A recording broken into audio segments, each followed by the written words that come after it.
You open your eyes. The light has barely entered the room, and before you even put your feet on the floor, an invisible weight and a clear image of what will go wrong today take over your mind. You already know how the day will be. And that's the strange part. Nothing has happened yet. No conversation, no problem, no real event. But inside you, something already feels decided, like you're stepping into a script that was written before you even woke up. Why does this happen so fast? Why do we keep repeating the same kind of days within the first seconds of the morning? What most people call anxiety or even intuition may be something else entirely. In physics, there's an idea that reality settles the moment it is observed, that a possibility becomes fixed the instant it is seen a certain way. So if your first thought is already shaping what feels real, then maybe your day didn't start when you got out of bed. Maybe it started the moment you opened your eyes and observed it. You know that feeling before you even move. Your eyes are open, but your body feels like it's already halfway through the day, and not in a good way. It's heavy, familiar, almost scripted. There's no clear event yet. Nothing has actually happened, and still, something inside you has already decided. This day will be just like the last one.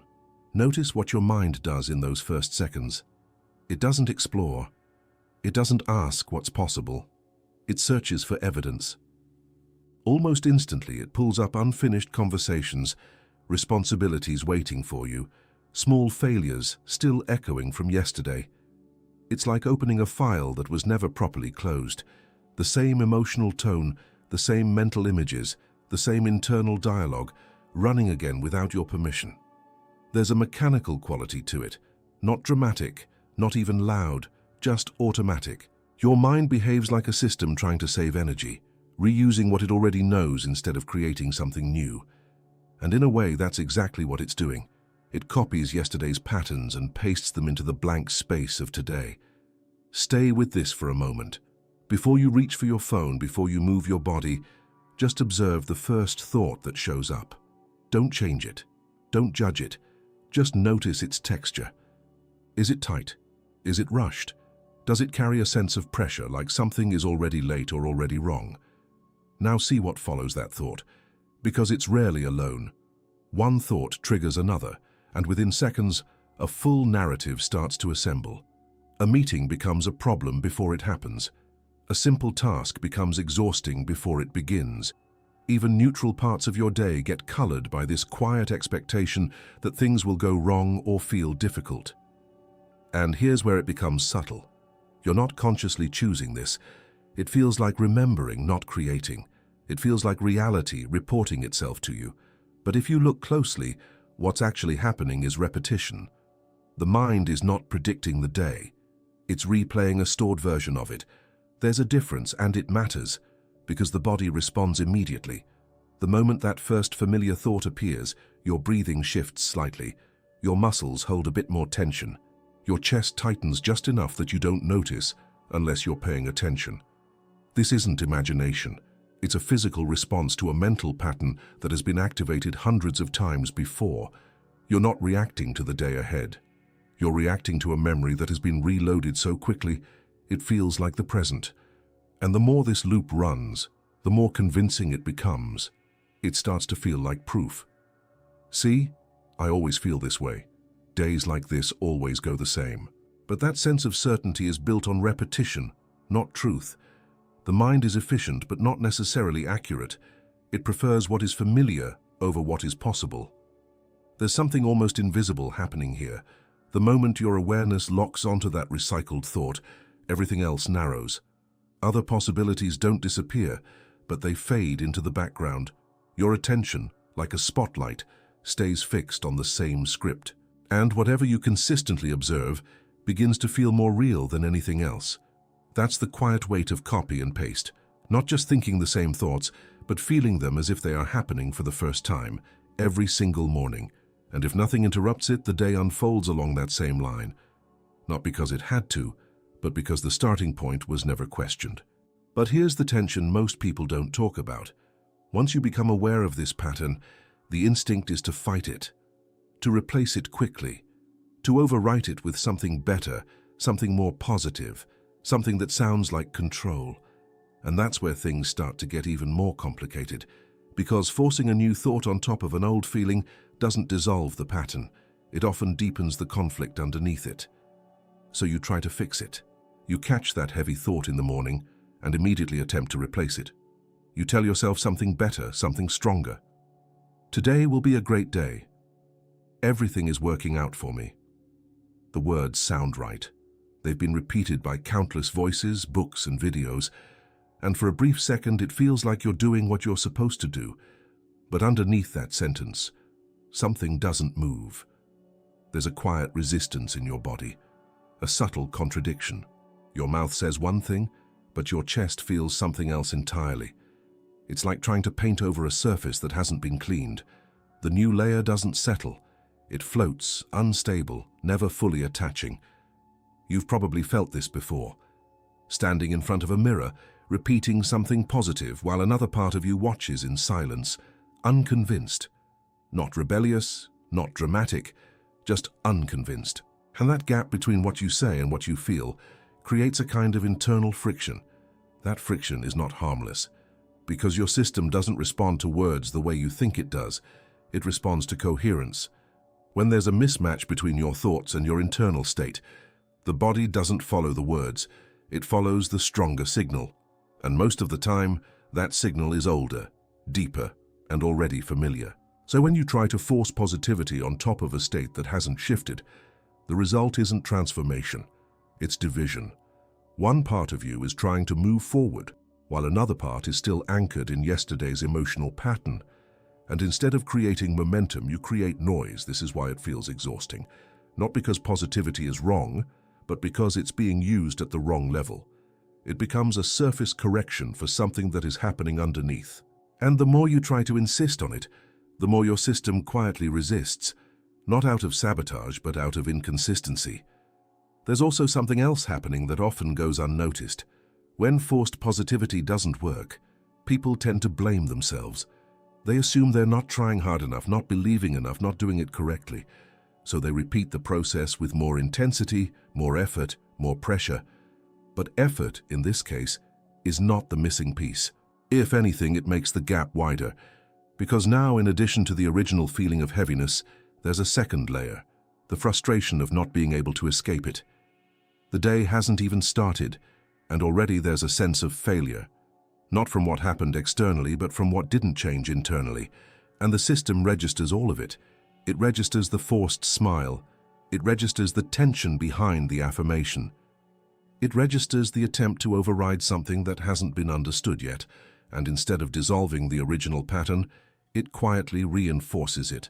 The message becomes, this state is still here, and now we're struggling against it. So the cycle continues, just with different words. If you slow this down and really observe it, you'll notice that the problem was never the absence of positive thoughts. The problem was assuming that thoughts alone are the entry point. That changing the sentence is enough to change the state. But the state was already active before the sentence appeared. It was there in the first breath, in the way your body felt when you woke up, in the emotional tone that arrived before language had time to organize itself. By the time you try to think better, something deeper has already taken position, and that's why this approach keeps failing quietly for so many people. Not because they're incapable, but because they're trying to intervene too late and at the wrong layer of the system. There's a moment, very brief, almost unnoticeable, where none of this has fully formed yet. No clear narrative, no solid emotion, no defined identity. Just a soft, open state between sleeping and waking, where everything is still undefined. Most people miss it completely, because the mind rushes in, eager to label, to remember, to continue. And once it does, the window closes. The pattern installs itself again, and everything that follows feels like a reaction to something already decided. But if that window exists, even for a few seconds, then the question changes. It's no longer about how to force a better thought after the fact. It becomes something else entirely. What happens before the thought even arrives? Before your mind names anything, before it rebuilds your identity for the day, there is a brief, quiet condition where nothing is fully decided yet. You are awake, but not completely defined. The world around you is present, but it hasn't been interpreted. This is not just a poetic idea, it's a functional moment, and most people pass through it without ever noticing. Look at your room in that state. Not the room as you usually see it, labeled and familiar, but the raw experience of it. The light entering through the window is just light, not morning already, or I didn't sleep enough. The ceiling is just a surface, not a reminder of responsibilities waiting. Even your own body is simply sensation, not yet tired, stressed, or late. In that narrow interval, everything exists without a fixed meaning. Physics describes something similar when it talks about systems that exist as a range of possibilities until they are measured. Before observation, there is no single outcome, only potential configurations. The moment observation happens, one version becomes real, and the others fade into the background. Your morning works in a surprisingly similar way. When you wake up, your day is not yet a solid story. It is closer to a field of possible experiences, conversations that could go in different directions, tasks that could feel heavy or surprisingly light, encounters that could drain you or shift something unexpectedly. None of this is determined yet, not in the way it feels a few minutes later. But then observation begins, and here's where it becomes subtle. Observation is not just what you see with your eyes, it's the way your attention organizes what is in front of you. It's the meaning you assign, the emotional tone you attach, the internal posture you take as you register the world. The moment you look at your phone and interpret a message as a problem, something collapses. The moment you feel your body and label it as exhaustion, something narrows. The moment you remember your schedule and experience it as pressure, a direction is chosen. It happens so fast that it feels like reality was already that way. But if you slow it down, you start to notice that there is a sequence. First, there is openness. Then there is observation. Then there is a shift, subtle but decisive, where one version of the day begins to solidify. Your room is not just a place where you wake up. It's a kind of laboratory where this process unfolds every single morning. The bed, the light, the sounds outside, even the temperature of the air, they are all neutral inputs at first, but the way you observe them determines how they assemble into an experience. The same room can feel like pressure or like space. The same silence can feel empty or calm. The same morning can begin with tension or with a quiet sense of possibility. Nothing external has to change for this to happen. What changes is the observer. And this is where most people lose their influence without realizing it, because they assume that observation is passive, that they are simply noticing what is already there. But observation, in practice, is active. It selects, emphasizes, and stabilizes certain aspects of reality while ignoring others. It's less like a camera and more like a filter that shapes what becomes real enough to guide your behavior. If your observation is rushed, your day compresses. If your observation is tense, your environment feels demanding. If your observation is scattered, your experience fragments, and all of this begins before you even leave the room. So the question is not whether you are observing, you are. The question is how. Because the first interpretation you allow to settle becomes the reference point for everything that follows. It sets the tone your body adapts to. It influences the decisions you make without thinking. It even changes what you notice and what you ignore as the day unfolds. And once that initial version stabilizes, it starts to feel objective, as if it was always there waiting for you to discover it. But it wasn't waiting.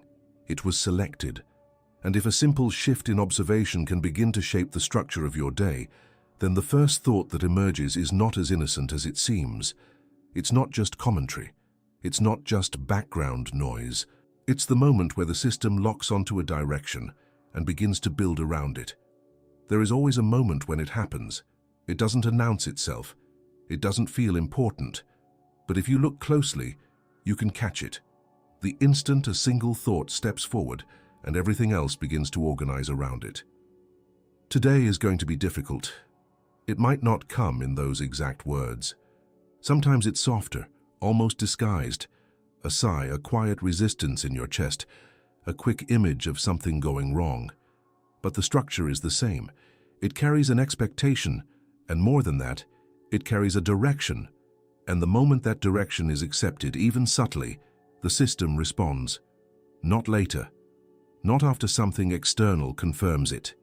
Immediately. Your body adjusts first. There's a slight contraction, a shift in breathing, a readiness for friction. Then your attention follows. It begins scanning for details that match the expectation. Small things that would normally pass unnoticed now stand out. A delay, a tone in someone's voice, a minor inconvenience. Each one becomes a quiet confirmation. You don't experience this as creation. You experience it as recognition. That's exactly what I thought. But look at the order more carefully. The thought came first. The interpretation came second.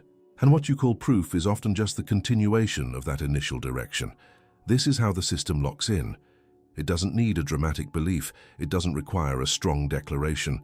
A simple, accepted thought is enough to begin narrowing the range of what feels possible. And once that narrowing begins, your behavior starts to align with it without asking for permission. You might hesitate where you would normally act. You might read something in a more negative tone. You might avoid a conversation or enter it already guarded. These are small shifts, almost invisible, but they accumulate. And as they do, they shape outcomes that seem to validate the original thought, so it feels accurate. It feels like the thought described reality. But in many cases, it helped produce the version of reality you ended up experiencing. There's no need to make this mystical or exaggerated. You can observe it directly in ordinary moments.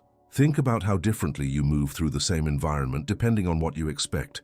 The same street, the same people, the same tasks, but a completely different internal posture changes everything about how you interpret and respond. The thought is not just information, it's instruction.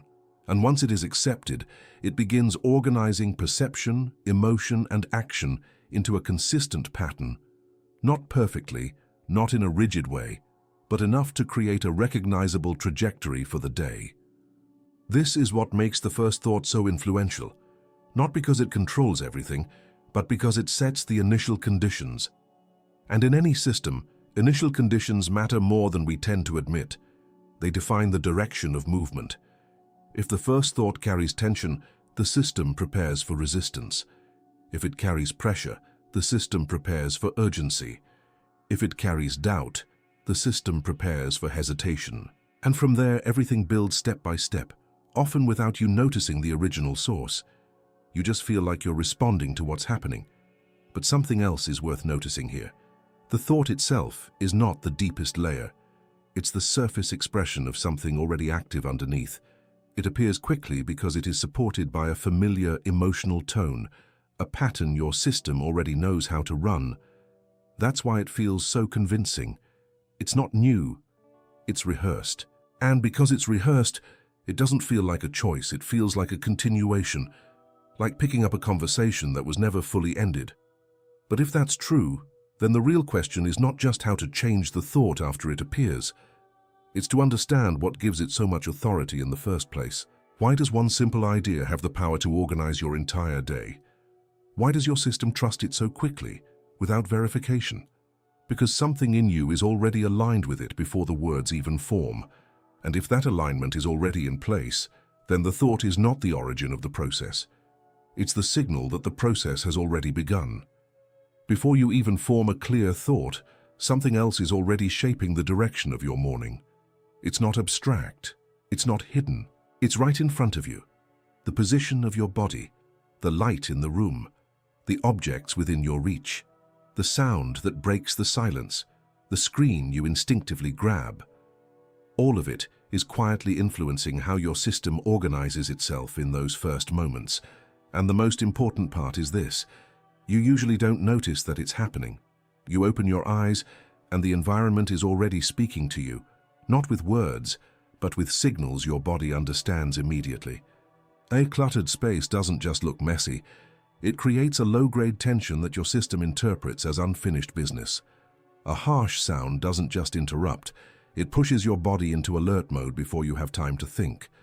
A glowing screen doesn't just inform, it directs your attention outward, fragmenting your focus before it has a chance to stabilize. None of this asks for your permission. It simply enters. And if your awareness is not fully online yet, which is almost always the case in those first seconds, Your system absorbs these inputs as a starting point. The environment becomes the first observer before you consciously take that role. This is where control quietly shifts, because you might believe that your thoughts are leading the process, but often they are responding to what your body has already registered. The tension you feel, the urgency, the subtle pressure, they don't always begin as thoughts, they begin as reactions to what is around you. Then the mind steps in and explains them. It creates a story that matches the state your body is already in. If your environment pushed you into a slight state of stress, your thoughts will find reasons to justify that stress. If your environment scattered your attention, your thoughts will follow that scattered pattern. And within seconds, it feels like the day itself is the source of the problem. But the sequence is different. The environment influences the body shifts the state. The mind builds a narrative to match, and now the system feels coherent, even if it started unconsciously. Think about how easily your hand moves toward your phone. There's no decision, no pause. The screen lights up, and instantly your attention is pulled into messages, news, notifications, each one carrying emotional weight. Some light, some heavy, but all of them external. Before you've even fully arrived in your own awareness, your focus has been exported. You're no longer observing from within, you're reacting to what's being presented. And once that happens, the direction of your morning is no longer neutral. It's been shaped by whatever entered first and strongest. A single message can alter your emotional tone. A single image can trigger comparison. A single piece of information can create urgency that didn't exist a moment before. Again, none of this is dramatic on its own. It's subtle, but it accumulates quickly. Within a minute, your internal state has shifted. Within 2 minutes, your thoughts are aligned with that shift. Within 5 minutes, it feels like the day has a defined tone, and you didn't consciously choose it. This is the silent control of the physical environment. Not because it has power on its own, but because it interacts with you before you are fully present enough to guide it.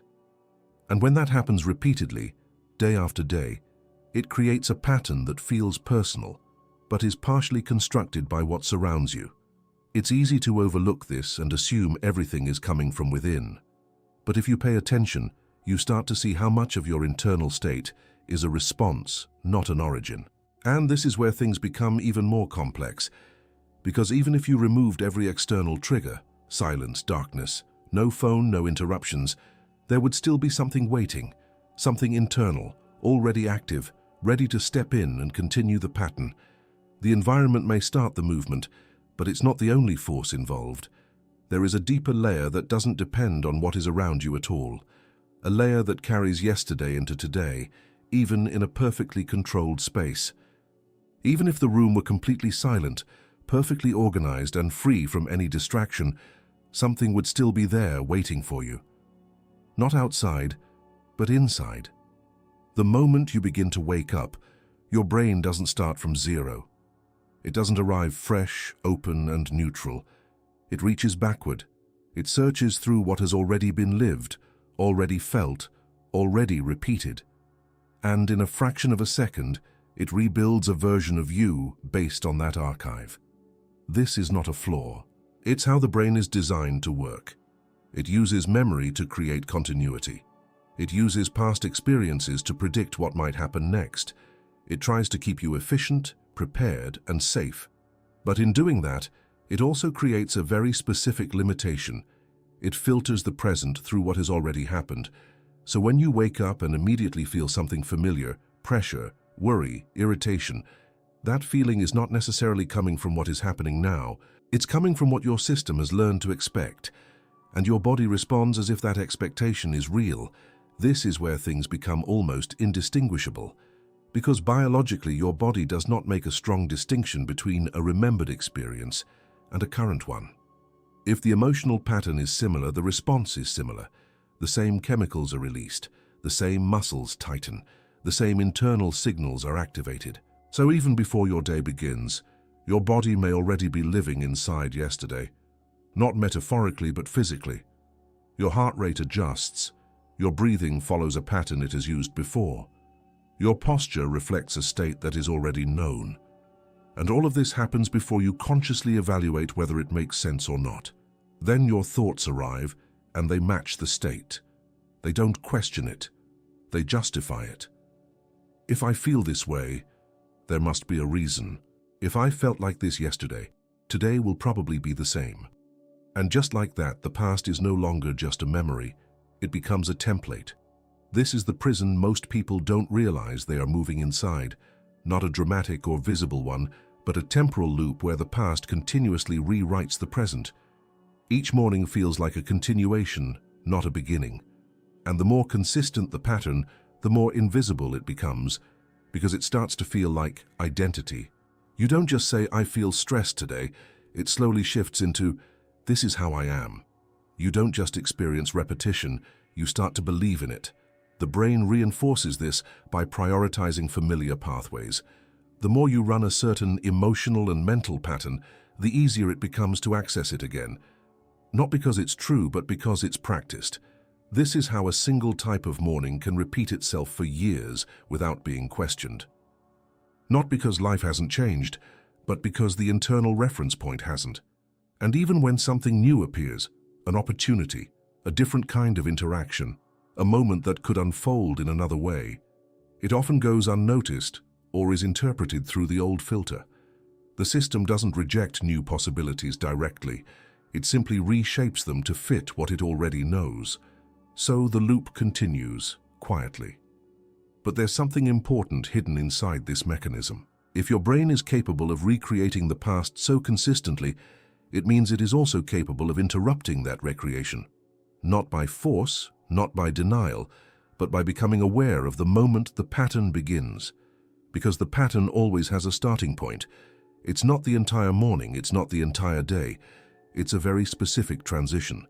When memory begins to load, when the body begins to match it, when the first familiar feeling settles in. If that moment passes unnoticed, the rest unfolds automatically. But if it is seen clearly, even briefly, something changes. Not the past, not the brain itself, but your relationship to what is being activated. And that shift opens a question that most people never stop to ask. If the brain is replaying, then who is actually watching the replay? When you notice that your mind is replaying something, there's an immediate assumption built into that moment. It feels like you are the one thinking. It feels like you are the voice. It feels like you are the one producing the experience. But slow this down just a little. If a thought appears on its own, if a memory loads without you asking for it, if an emotion rises before you decide to feel it, then what exactly is doing the producing? And just as important, what is noticing it? Because there is a difference between the content and the awareness of the content. You can see this directly. A thought comes in. Today will be hard. Almost instantly, something in you recognizes that thought. Even if you agree with it, even if you follow it, there is still a moment where it is seen. That silent noticing is easy to overlook because it doesn't speak, it doesn't argue, it doesn't try to control anything. It simply registers what is happening. And because it is so quiet, the mind takes the credit. You grow up identifying with the voice in your head because it is the loudest, most constant element in your experience. It comments, explains, judges, predicts. It feels active, involved, central. So naturally it becomes you. But if you look carefully, the voice is not stable. It changes tone. It contradicts itself. It repeats patterns. Sometimes it's supportive, sometimes critical, sometimes anxious, sometimes clear. It behaves more like a stream than a solid identity, and yet something remains consistent through all of it. The fact that you can notice the voice means you are not limited to it. This is where the illusion begins to loosen. Because if the mind is producing thoughts based on memory, environment, and habit, then trying to control reality by arguing with those thoughts becomes a very limited strategy. It's like trying to rewrite a script while the same program is still running underneath. You can change the words, but the tone remains. You can replace one sentence, but the emotional pattern continues. This is why forcing new thoughts often feels ineffective.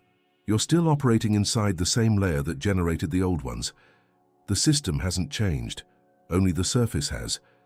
And as long as you believe that the voice is the observer, you stay confined to that loop.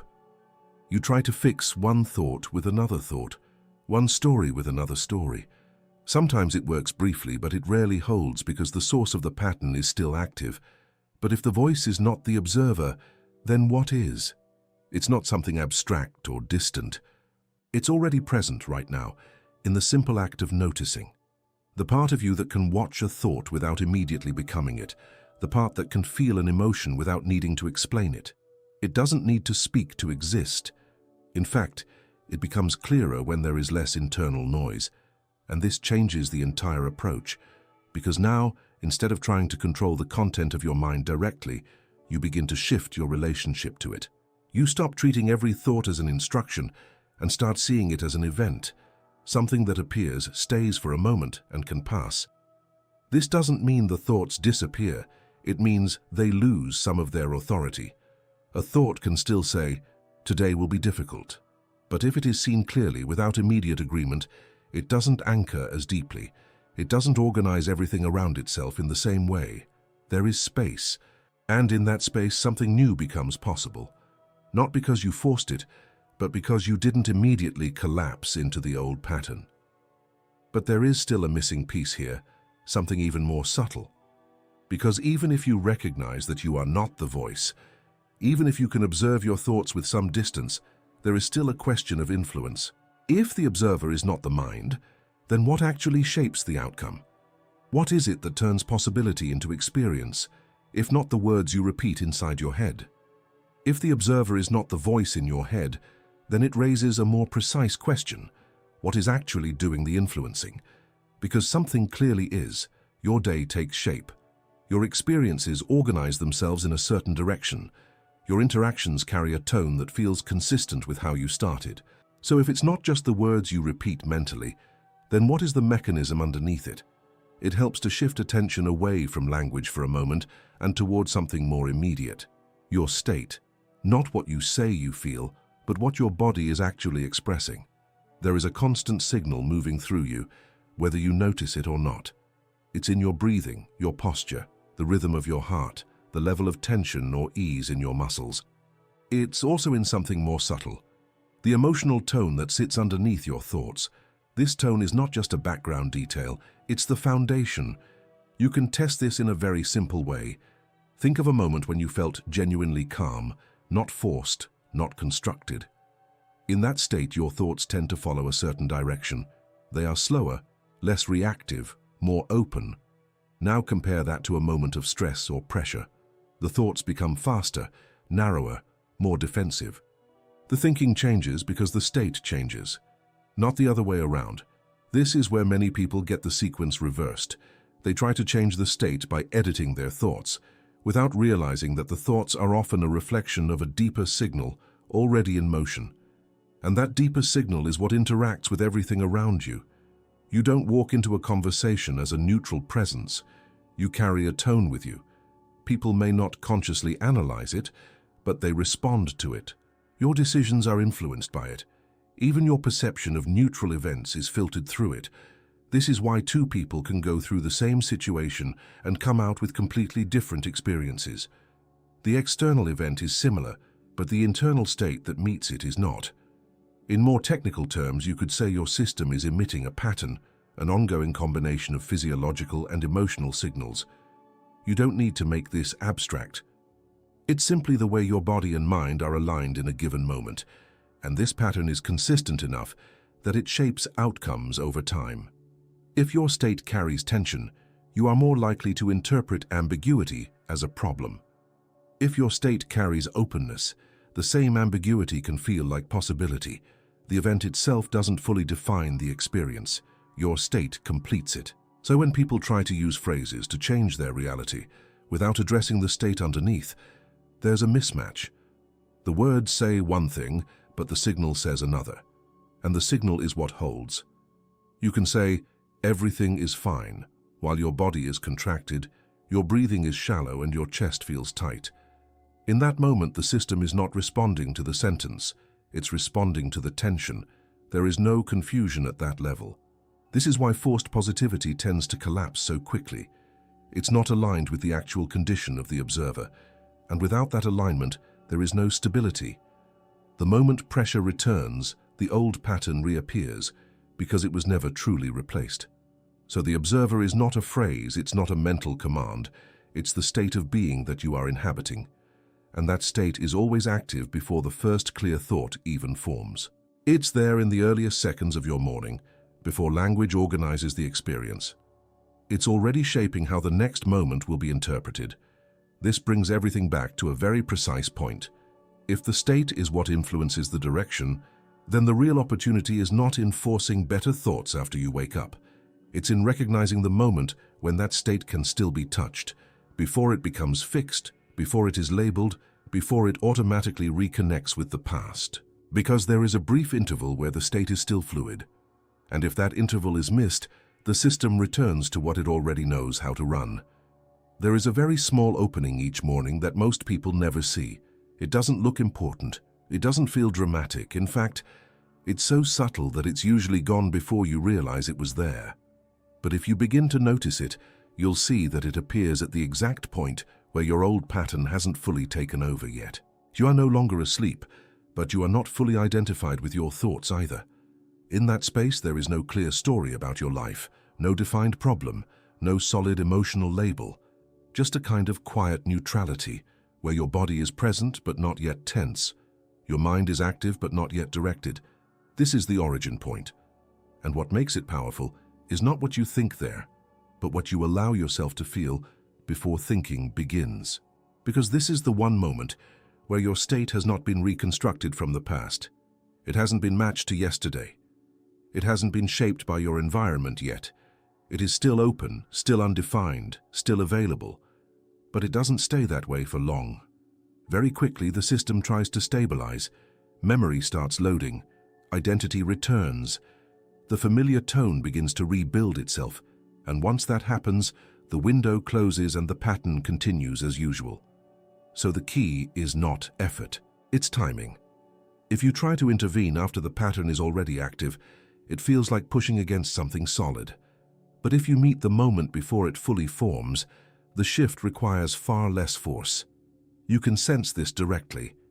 The instant you wake up, before moving, before reaching for anything, there is a chance to notice your body without naming it. Not tired or stressed, just sensation. The weight of your body on the bed, the temperature of the air on your skin, the rhythm of your breathing as it is. And then, something even more subtle, allowing a feeling that is not coming from memory. Not a thought, not a sentence, but a simple internal tone. It might be a sense of ease, even if it's small. It might be a quiet sense of openness, even if it feels unfamiliar. The important part is that it is not tied to yesterday's story. At first, this can feel almost artificial, not because it is fake, but because it is not rehearsed. Your system is used to pulling from known patterns. When something new appears, especially without a clear reason, it can feel uncertain. That's where most people stop. They wait for a reason to feel different. They wait for something external to justify a shift in their state. But in this moment, the direction can be set without that confirmation.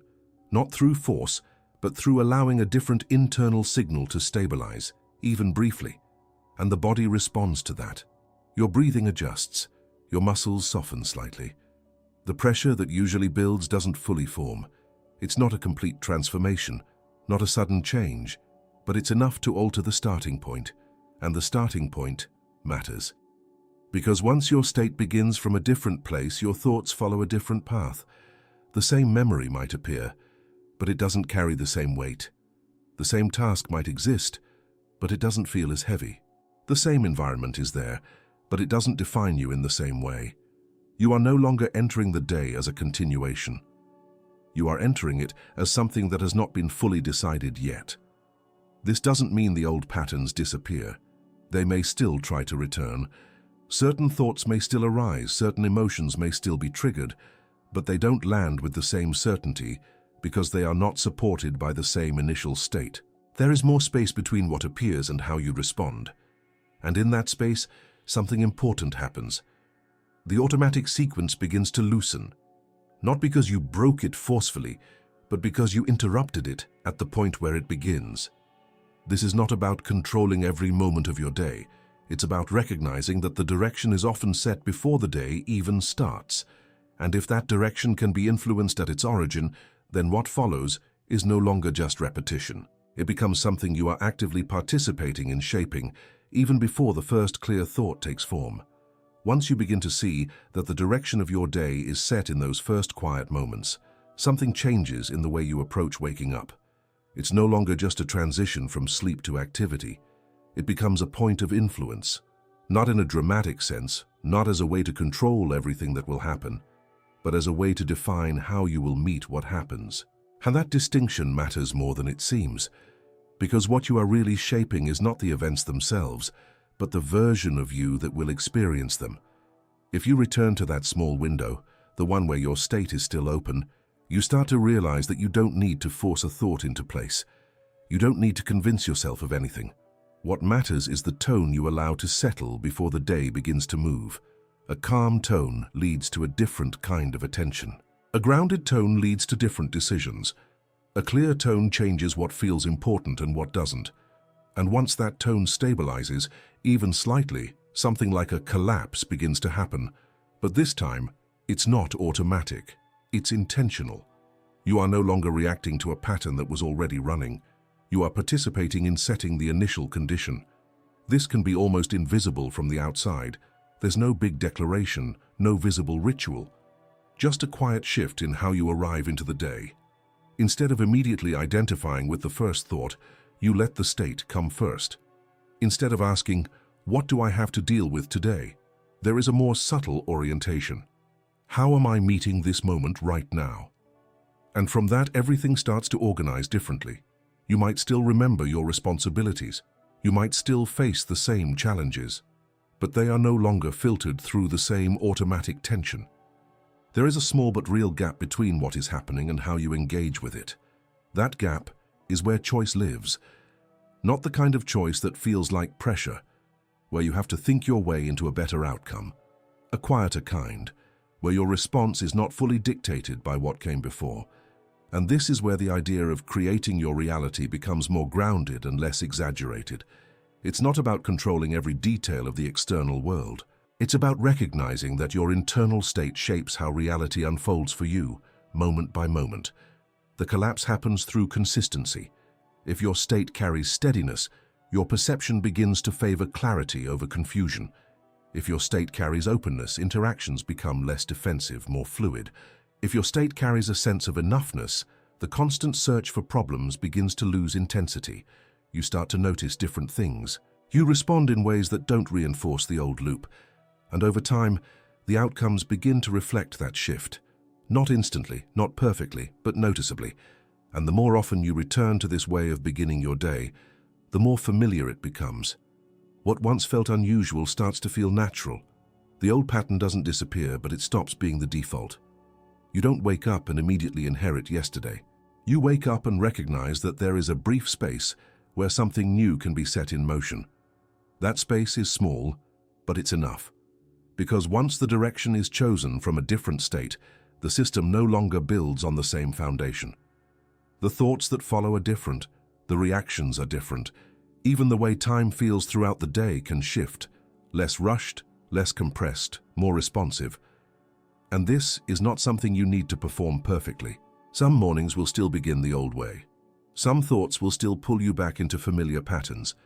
But even then, the awareness of what is happening changes your relationship to it. You're not completely inside the loop anymore. You can see it forming. And when you can see it, you can begin again. Sometimes even in the middle of the day, by reconnecting to that same principle. State before thought, presence before reaction. So the process becomes less about fixing your day and more about how you enter it, because the moment you open your eyes is not just the start of another routine. It's the point where possibility begins to take shape, and where the observer, whether automatic or intentional, quietly determines what becomes real enough to live through. Tomorrow morning will look like every other morning on the outside. The same room, the same light, the same body waking up. But what happens in those first quiet seconds is not the same unless it goes unnoticed again. You've seen the pattern now. How the first thought is not innocent. How your state comes before your words. How the day begins forming before you even move. And more importantly, how there is a small space where nothing is decided yet. That space is yours, not to control everything, but to choose how it begins. So when you wake up, don't rush. Notice first. Feel first. Let your state settle before the world tells you who to be. If you made it this far, write this in the comments. I choose how my day begins. And if this connected with you, watch one of the videos on your screen. There's more waiting for you there.